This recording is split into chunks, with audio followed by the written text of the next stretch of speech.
Graça e paz do Senhor Jesus a cada um de vocês. Eu os convido mais uma vez a abrirem suas Bíblias em Hebreus, capítulo 4. Hebreus, capítulo 4. Hoje faremos a leitura do versículo 14 ao versículo 16. Hebreus 4, versículo 14 ao 16. A palavra do Senhor diz assim: Portanto, visto que temos um grande sumo sacerdote que adentrou os céus, Jesus, o Filho de Deus, apeguemo-nos com toda a firmeza à fé que professamos. Pois não temos um sumo sacerdote que não possa compadecer-se das nossas fraquezas, mas sim alguém que, como nós, passou por todo tipo de tentação, porém sem pecado. Assim, aproximemo-nos do trono da graça com toda a confiança, a fim de recebermos misericórdia e encontrarmos graça que nos ajude no momento da necessidade. Convido você agora, se puder, baixe sua cabeça, feche seus olhos, vamos orar ao Senhor. Senhor Deus Todo-Poderoso, louvamos o Teu nome, pois reconhecemos a Tua majestade, o Teu poder e a grande salvação que nos trouxe. Nós te agradecemos pela vinda de Jesus Cristo, te agradecemos pelo convencimento do Espírito Santo acerca do nosso pecado e do juízo que enfrentaríamos, e nós louvamos, Deus, o Teu nome. Pedimos que nos abençoe agora com o entendimento da Tua palavra e que o nosso coração seja dilatado pelo Teu Santo Espírito para que possamos receber essa Sagrada Escritura. Peço isso no nome de Jesus. Amém. No versículo 14, nós já começamos com a palavra portanto. Portanto, significa, é uma conclusão do que o autor aos Hebreus estava falando anteriormente. Então, no capítulo 4, do 1 ao 13, nós vimos que o autor estava falando sobre um descanso sabático para o povo de Deus, a confiança que aquilo que foi pregada aos antepassados, a promessa do descanso em Deus seria cumprida também para os seus descendentes. A palavra de Deus ela deveria ser entendida como uma espada de dois gumes, mais afiada, aliás, do que uma espada de dois gumes, capaz de penetrar até o ponto de dividir alma e espírito, juntas e medulas. O fato é que desde o primeiro capítulo o autor ele está se dirigindo a um grupo de leitores que são hebreus de segunda e terceira geração, são hebreus que se converteram ao cristianismo e, consequentemente, estavam sofrendo duas frentes de perseguição, uma vinda de Roma, vinda dos seus colonizadores, e outra vinda dos próprios patrícios, dos próprios judeus, os hebreus, seus conterrâneos. Nós sabemos que a perseguição ia muito além do que uma ofensa no Facebook ou um xingamento. Pelo contrário, sabemos que muitos cristãos daquela geração, daquele período na história cristã, foram lançados às arenas, devorados por leões e outras bestas feras. Nós sabemos que era um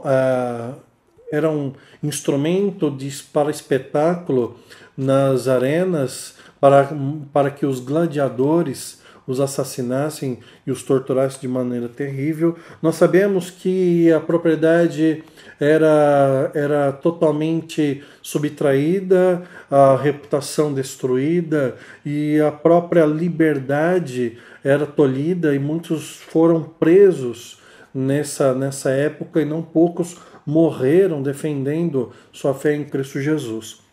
E o autor ele vem para renovar, para reafirmar a importância dos leitores, dos hebreus, dos cristãos daquela época em permanecerem firmes e confiantes que a palavra de Deus não falhou com eles, como não falhou também com os antepassados. E aí ele diz, olha, lembrem-se em quem vocês creem, em Jesus Cristo. E ali é trabalhado nos primeiros capítulos essa questão. Esse, portanto, trabalha essa questão. Jesus Cristo, ele é maior do que os anjos.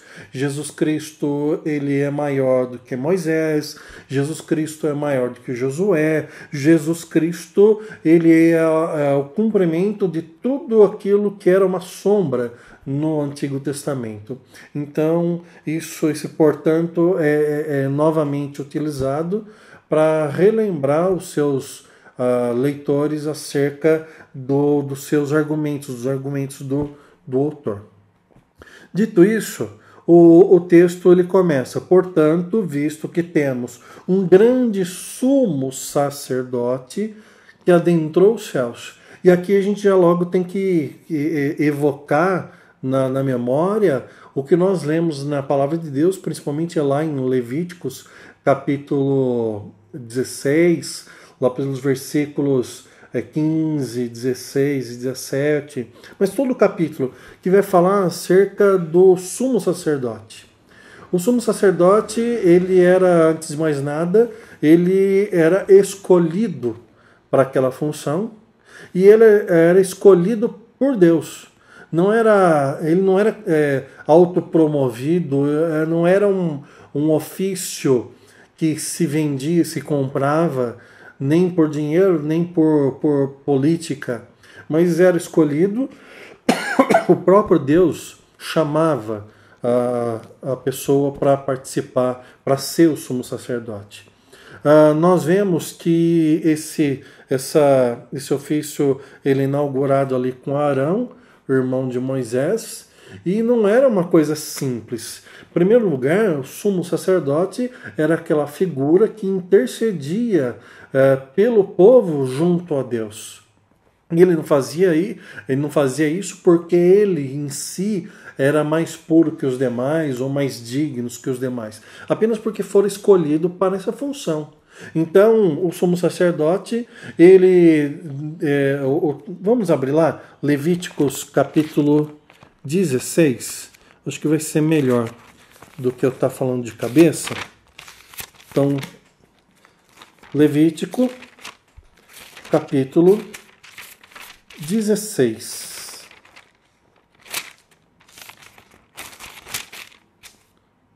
A palavra do Senhor diz assim: O Senhor falou com Moisés depois que morreram os 2 filhos de Arão, por haverem se aproximado do Senhor.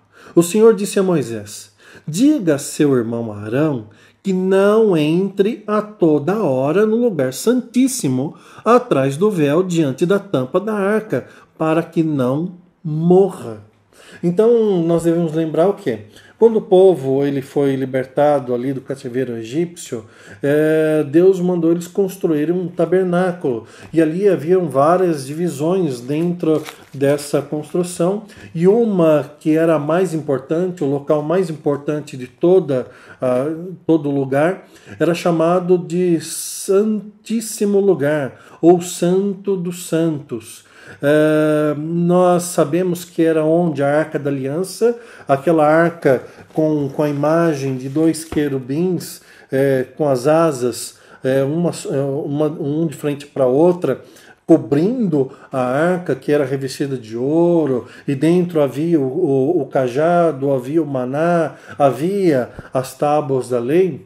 Ali o sumo sacerdote, apenas ele, era orientado a ir, não muitas vezes, como o texto diz, mas a gente percebe que geralmente era uma vez por ano, no dia da expiação. Então o sumo sacerdote, ele levava um novilho, um carneiro, fazia expiação pelos seus próprios pecados e depois fazia o holocausto para a expiação dos pecados do povo de Israel. Então era um momento muito, muito santo, muito muito diferente, muito reverente, que não deve ser feito nem por qualquer pessoa, nem de qualquer maneira. Esse sumo sacerdote designado, ele fazia essa intercessão através do sangue derramado de um animal pré-definido. Então nós sabemos que esse sumo sacerdote aqui em Hebreus, ele é Jesus Cristo, e o autor ele vai falar o seguinte: temos um grande sumo sacerdote. Jesus Cristo não é apenas o sumo sacerdote, mas ele é um grande sumo sacerdote que adentrou os céus.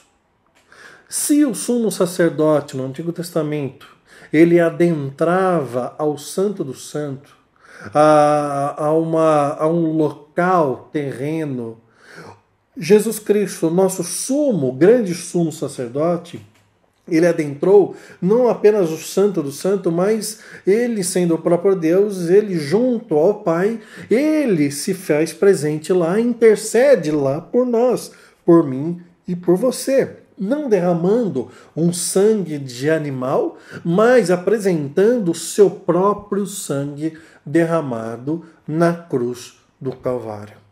Nós vemos, principalmente ainda no ministério de Jesus, a corrupção do sumo sacerdote daquela época, que fora uma posição comprada para que Roma tivesse ali seu tentáculo junto à nova colônia.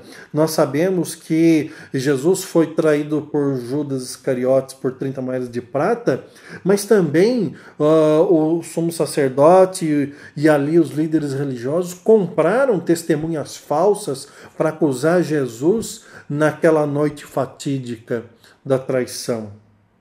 Jesus Cristo, ele é diferente. Ele é um grande sumo sacerdote que adentrou aos céus. Jesus, o Filho de Deus.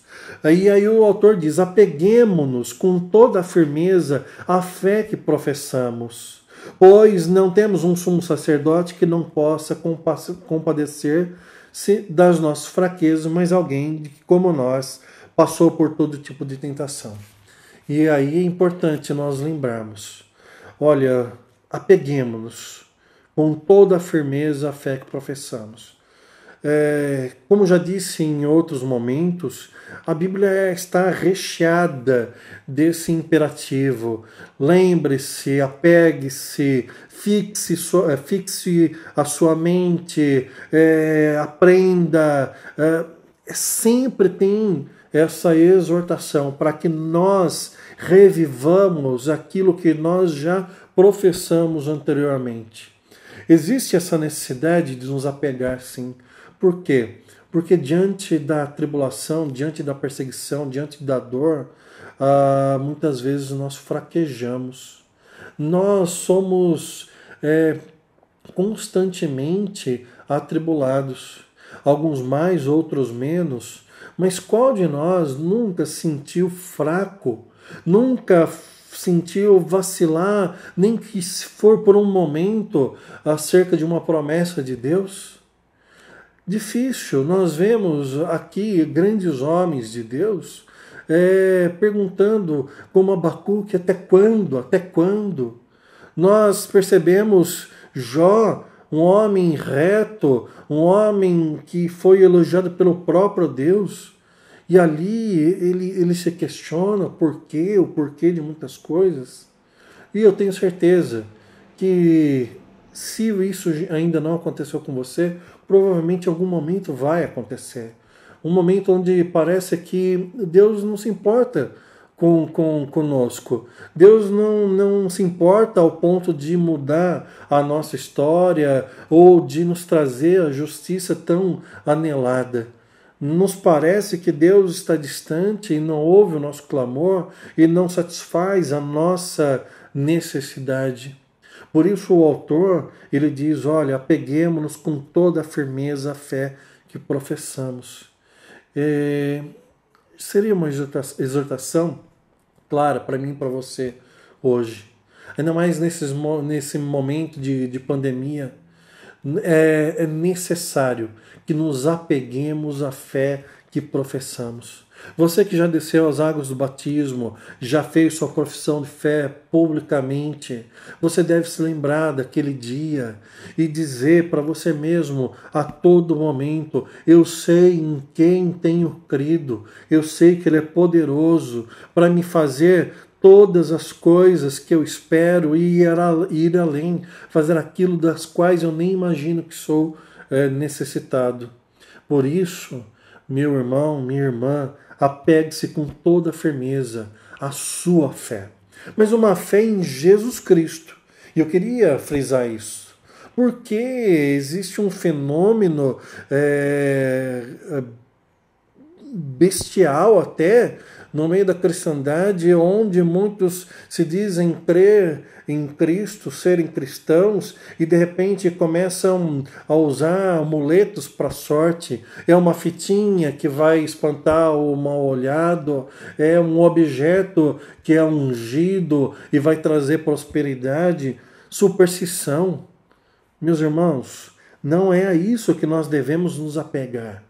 Nós devemos nos apegar ao grande sumo sacerdote, e apenas ele, que é maior do que os anjos, maior do que Moisés, maior do que Josué, maior do que tudo, Jesus Cristo, o nosso Senhor. E aqui, no versículo 15, o autor diz: pois não temos um sumo sacerdote que não possa compadecer-se das nossas fraquezas. Isso tem uma coisa que nós sabemos, é que nós possuímos fraquezas. São tantos os questionamentos, como disse agora mesmo, são tantas as preocupações, as ansiedades que muitas vezes tomam conta do nosso coração e tiram o nosso sono, e tiram a nossa alegria, roubam o brilho da nossa vida. E isso se dá por quê? Porque nós somos fracos. Porque nós olhamos para as ondas e o ímpeto do evento e fazemos como Pedro, submergimos, mesmo sabendo que diante de nós está o Cristo, o nosso Deus. Essa é a nossa fraqueza.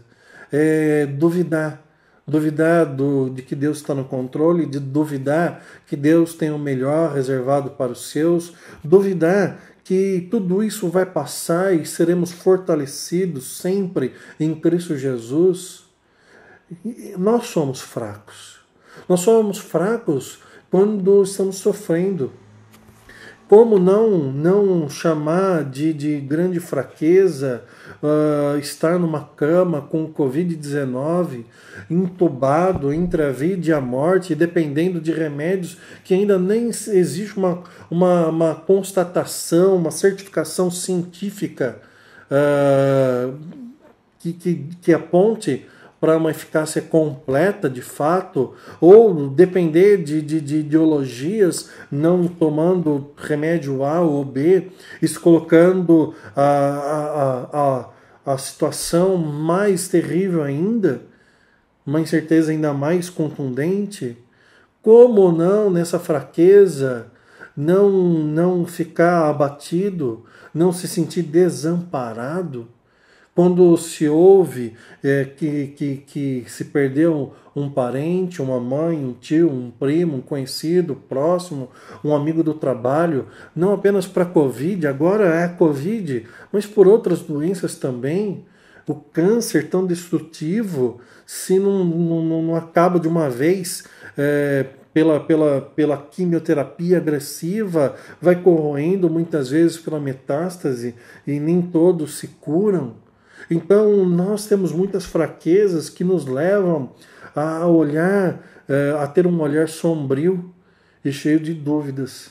Mas existe um sumo sacerdote, o grande sumo sacerdote, que diferente de um ser humano que possa não se compadecer porque não sabe o que significa determinada situação, determinado sofrimento, Jesus Cristo, Ele se compadece de mim e de você. Ele se compadece quando me olha e te olha num estado de fraqueza e de muitas vezes de dúvida. Ele olha para nós e se compadece. Ele orou por nós. Ele rogou ao Pai por nós para que não nos deixasse desamparado nesse mundo. Ele enviou o Consolador. Ele sofreu na própria pele todo tipo de dor emocional, física. Sentiu tudo o que nós poderemos sentir. Jesus Cristo sabe do que se trata. Ele sabe de tudo isso.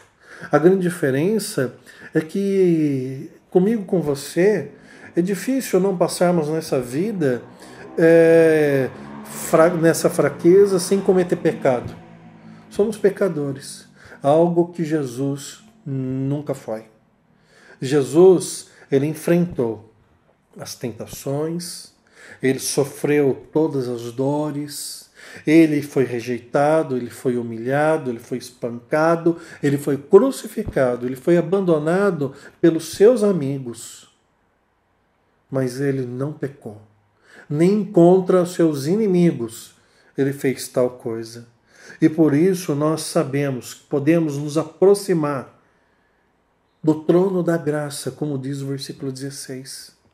Porque existe um sumo sacerdote que intercede pela minha vida e pela sua vida, dando como referência o seu próprio sangue, a sua própria vida. Por isso, meus irmãos, o versículo 16 é um versículo que, para mim e você, que cremos em Cristo e nos apegamos ao grande sumo sacerdote com toda a nossa força e professamos a nossa fé, mesmo em meio a muita fraqueza pessoal, nosso coração deve ficar muito alegre. O nosso coração deve ficar muito alegre, deve ficar dilatado. Por quê? Porque o versículo 16 diz assim: assim aproximemo-nos do trono da graça com toda a confiança. Com toda a confiança. Confiança do quê? Confiança de que receberemos misericórdia e encontraremos graça. Misericórdia.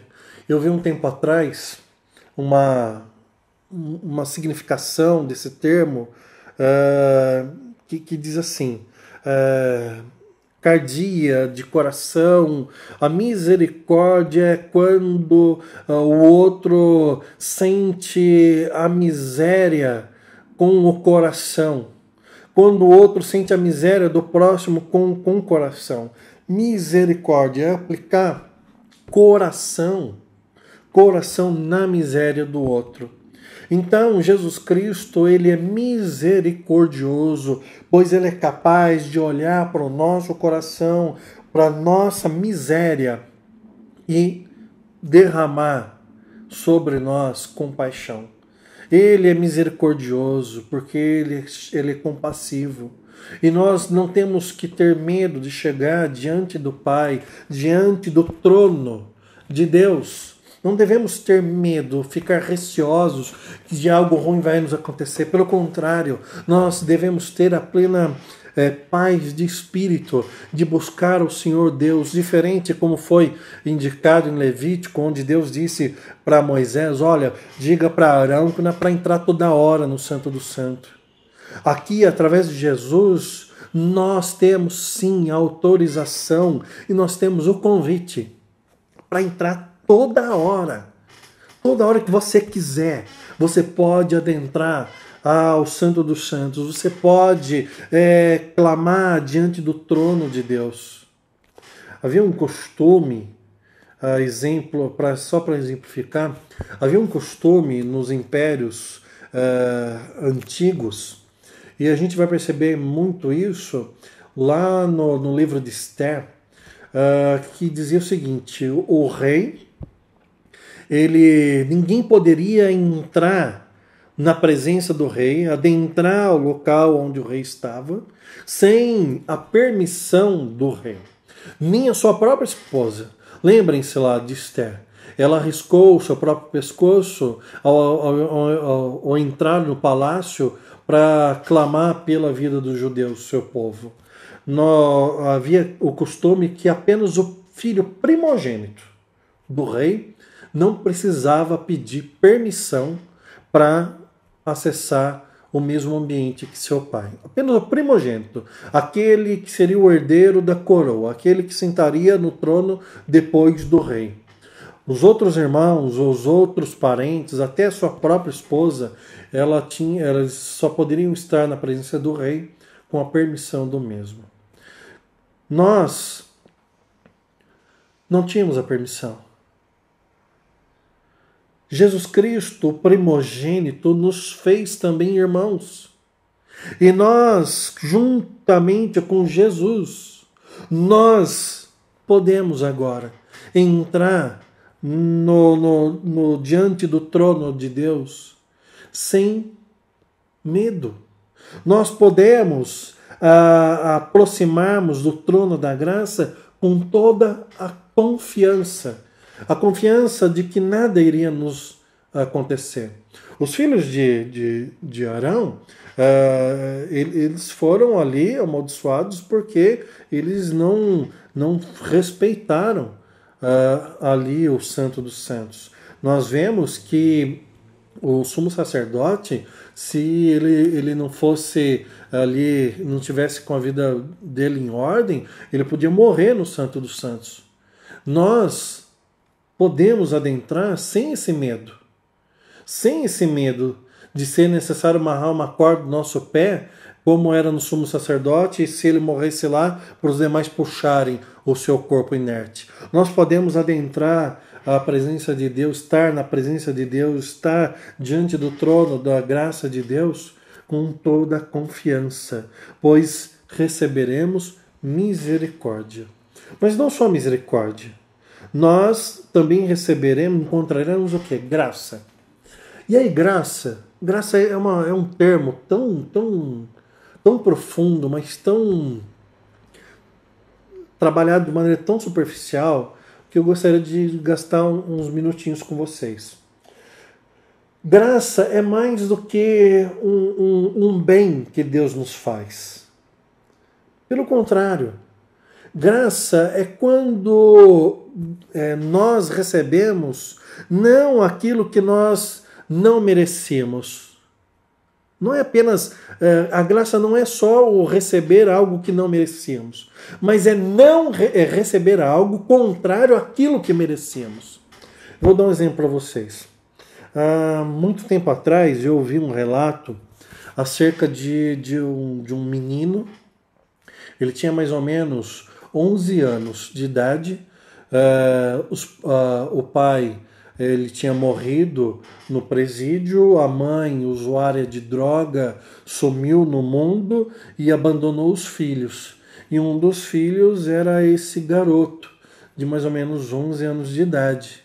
Ele, desde muito pequeno, ele passou pelo sistema público de amparo à criança e foi tentado inúmeras vezes ser inserido em lares adotivos, mas ele era sempre rejeitado, pois era um menino muito revoltado e muito rebelde, e várias vezes ele foi devolvido pelos pais adotivos.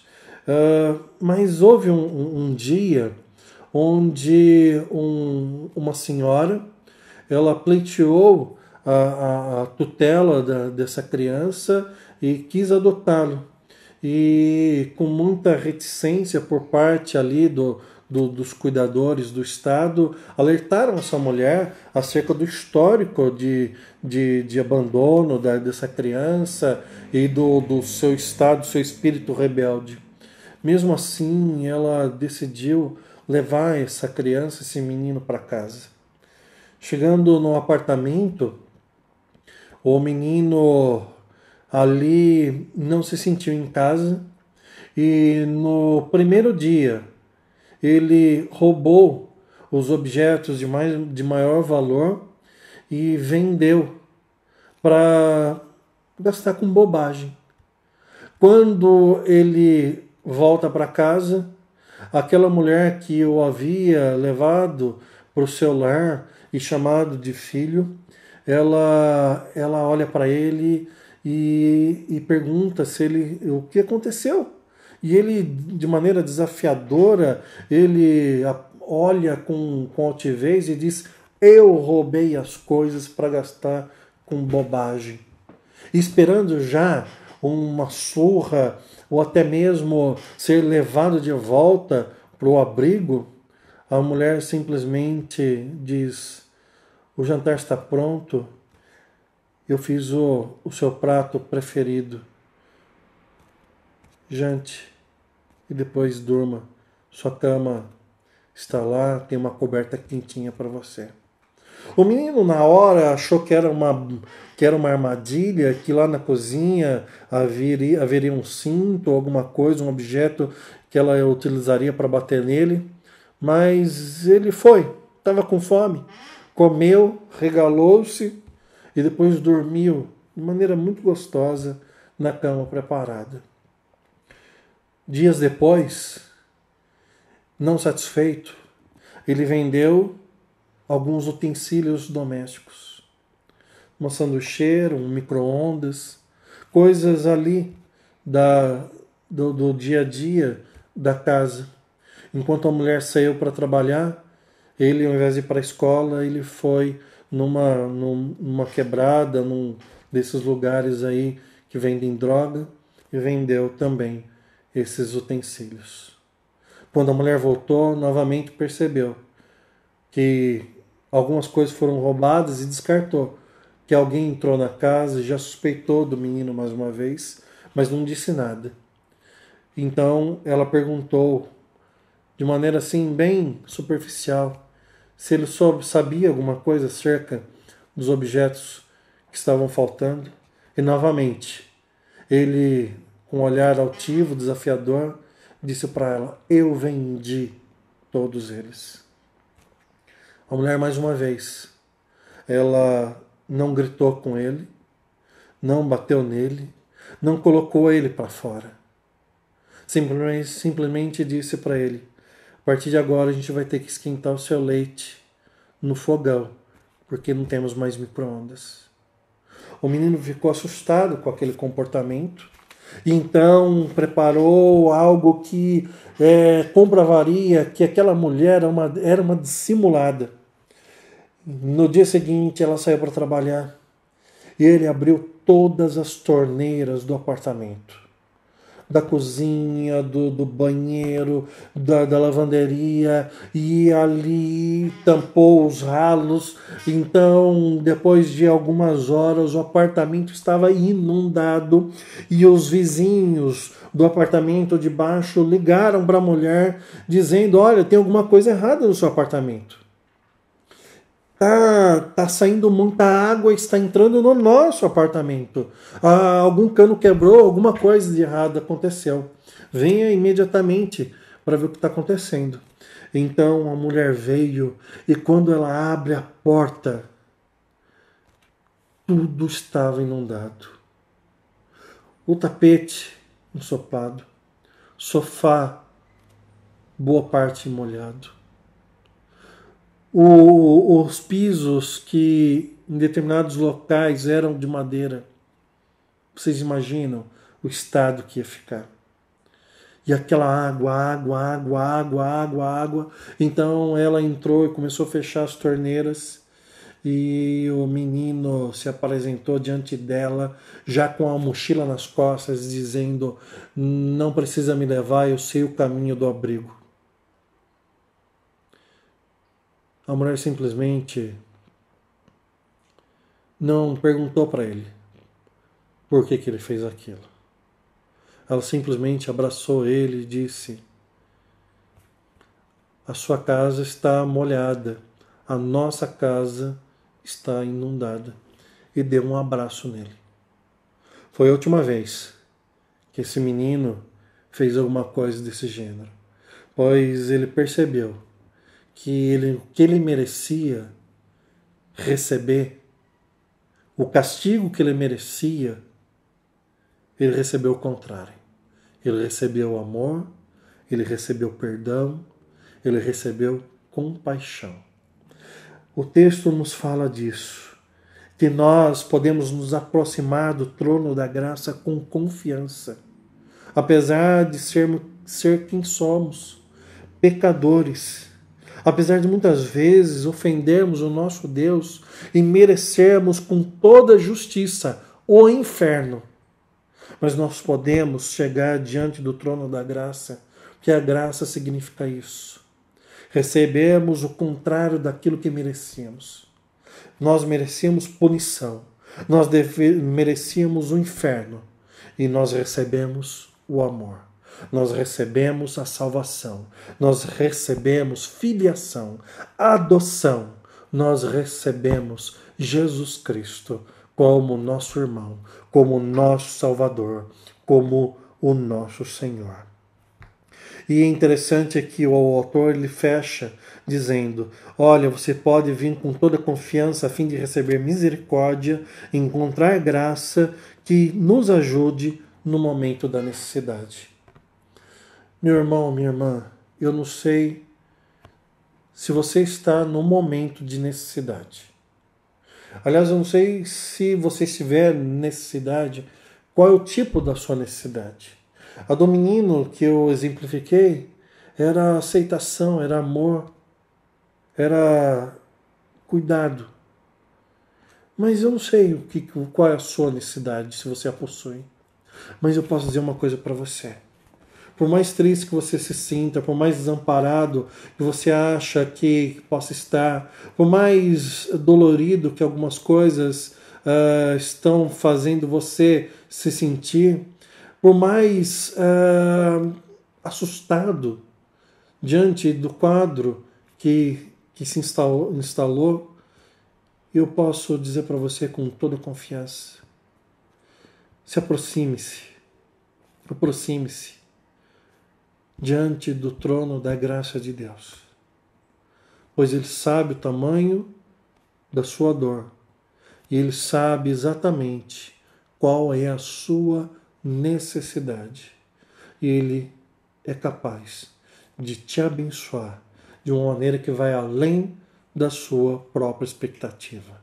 Que o Senhor Deus te abençoe, que você nunca duvide, mas desfrute da misericórdia e da graça de Jesus Cristo, nosso Senhor e Salvador. Que o amor do Pai, a redenção de Jesus Cristo e a comunhão do Espírito Santo esteja com cada um de vocês, hoje e sempre. Amém.